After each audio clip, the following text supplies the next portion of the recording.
నమస్కారం. ప్రభుత్వ పథకాల అప్డేట్స్ ముఖ్యంగా రేషన్ కార్డులకు సంబంధించి ప్రతి అప్డేట్, ప్రతి డౌట్ క్లియర్ చేస్తూ మన ఛానల్‌లో వీడియోస్ అయితే వస్తూనే ఉంటాయి. తప్పకుండా సబ్స్క్రైబ్ చేసుకోండి. వీడియోస్ అయితే లైక్ చేస్తూ ఉండండి. ఇక ఉగాది నుంచి తెలంగాణలో తెల్ల కార్డుదారులందరికీ కూడా 6 కేజీల ఉచితంగా సన్నబియ్యం అయితే పంపిణీ చేస్తున్నారు.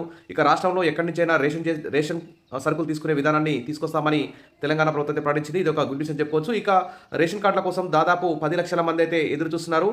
కానీ ప్రభుత్వం అయితే 5 లక్షల కొత్త రేషన్ కార్డులు ఇస్తామని ప్రకటిస్తుంది.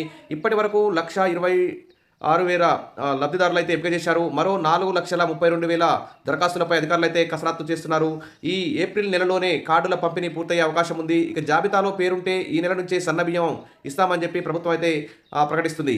ఇక కాంగ్రెస్ ప్రభుత్వం ఏర్పడి 16 నెలల నుంచి పేదలైతే రేషన్ కార్డుల కోసం ఎదురు చూస్తుండగా ఈ ఏప్రిల్తో లబ్ధిదారుల ఎంపిక, కార్డుల జారీ ప్రక్రియ పూర్తయ్యే సూచనలు అయితే కనిపిస్తున్నాయి. మొత్తానికైతే మే మొదటి వారం వరకు ఖచ్చితంగా ఈ రేషన్ కార్డుల ప్రక్రియ అయితే ఇటు గ్రామీణ ప్రాంతాల్లో, మున్సిపాలిటీల్లో, జీహెచ్ఎంసీ హైదరాబాద్ పరిధిలో పూర్తయ్యే అవకాశం ఉన్నట్టు తెలుస్తుంది.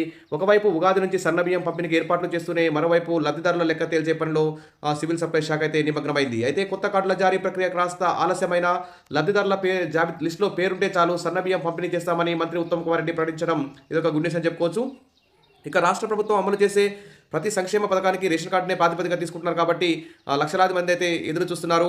ఇక తర్వాత పెళ్లిళ్ళు చేసుకుని వేరుగా కాపురాలు పెట్టిన పిల్లలు, కుటుంబ సభ్యుల పేర్ల నమోదు, తీసివేతల కోసం పలు కుటుంబాలు అయితే ఎదురు చూస్తున్నాయి. దరఖాస్తులు లక్షల సంఖ్యలో రావడంతో వాటిని వడపోసి అర్హత కలిగిన కుటుంబాలను ఎంపిక చేయడానికి జాప్యం అయితే జరుగుతుంది. ఇప్పటి వరకు 1.26 లక్షల కుటుంబాలను ఎంపిక చేశారు. అయితే వీరికి కొత్త కార్డులు అయితే జారీ చేయలేదు. ఇక లబ్ధిదారుల జాబితాలో పేర్లు మాత్రమే ఉన్నాయి. ఫిబ్రవరి, మార్చి నెలలో ఈ 1.26 లక్షల కుటుంబాలకు బియ్యం పంపిణీ చేశారు. ఇవి కాకుండా మరో 4.32 లక్షల కుటుంబాలపై కసరత్తు అయితే చేస్తున్నారు. ఇవి కాకుండా 1,50,000 మంది ఒంటరి మహిళలు కూడా ఒంటరి సభ్యులు కూడా దరఖాస్తులు చేసుకున్నారు. వీరిలో కొందరు పాత కార్డులోకి వెళ్తారా, కొత్తగా ఎంపిక చేసిన 1,26,000 లిస్టులోకి వెళ్తారా, 4,32,000 కార్డులోకి చేరతారా అన్నది పూర్తి స్థాయి పరిశీలన తర్వాత స్పష్టత వచ్చే అవకాశం ఉంది. త్వరలోనే లెక్క తేలుతుందని అధికారులు అయితే చెప్తున్నారు. ఈ కసరత్తు పూర్తయితే 5 లక్షల నుంచి 5.5 లక్షల కుటుంబాలకు మరి ఎంపిక అయితే పూర్తవుతుంది. కానీ దరఖాస్తుల సంఖ్యకు, ఎంపిక చేసే లబ్ధిదారుల సంఖ్యకు పోల్చి చూస్తే చాలా తేడా ఉంది. సుమారు 10 లక్షల కుటుంబాలకు కొత్త రేషన్ కార్డులు ఇవ్వాల్సి ఉంటుందని అధికారులు చెప్తూ వస్తున్నారు. కానీ ఇందులో 50 నుంచి 55% వరకే కార్డులు పంపిణీ చేసే పరిమితులు అయితే కనిపిస్తున్నాయి. మరోవైపు మీ సేవా కేంద్రాలతో పాటు ప్రతి సోమవారం కలెక్టర్లు నిర్వహించే ప్రజావాణిలో ఇప్పటికే దరఖాస్తులు అయితే వస్తూనే ఉన్నాయి. అయితే సమగ్ర కులగణన సర్వే ప్రాతిపదికగా తీసుకొని ప్రభుత్వం రేషన్ కార్డు లబ్ధిదారుల ఎంపిక కసరత్తు చేస్తున్నట్టు సమాచారం. ఇక టెండర్ దశలోనే కార్డుల ముద్రణ, కొత్త రేషన్ కార్డుల ముద్రణ ఇంకా ప్రారంభం కాలేదు. QR code, smart ration card, ATM card తరహాలో మరి ఈ రేషన్ కార్డు అయితే ఇవ్వాలని చూస్తున్నారు.